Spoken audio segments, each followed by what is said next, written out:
এই মুখ্যমন্ত্ৰী ডাঙৰীয়াই এখন মুকলি সভাত মুকলিকৈ মানুহক মদ খাবলৈ উৎসাহিত কৰিছে।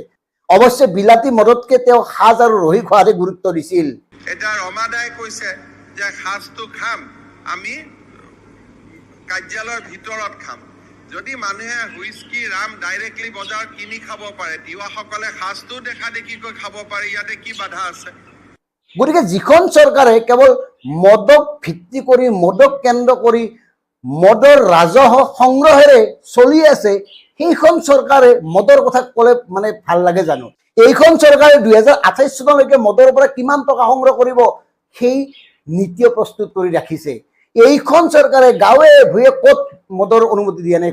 ক'ত এতিয়া মদ নাপায়? মাজুলীতো মদ পায়, এতিয়া কোন অঞ্চলত মদ নাপায় দেখুৱাই দিয়ক। গতিকে তেনেস্থলত এই কথাবোৰ ক'লে ভাল লাগেনে?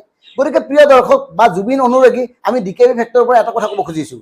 গতিকে আহকচোন আমি জুবিন গাৰ্গে ন্যায় নোপোৱালৈকে আমি সুৰা বাদ দিওঁ, মদ নাখাওঁ।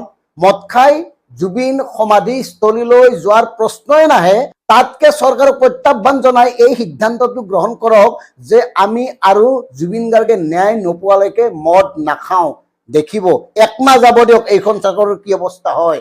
কাৰণ এইখন চৰকাৰৰ সংশ্লিষ্ট বিভাগে কোনখন দোকানে কিমান পৰিমাণৰ মদ বিক্ৰী কৰিব লাগিব তাৰো নিৰ্দেশনা দি থৈছিল।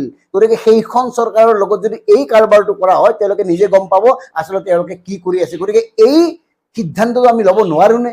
এই সিদ্ধান্তটো এক ধৰণৰ প্ৰতিশোধ হিচাপে গ্ৰহণ কৰিব নোৱাৰোনে?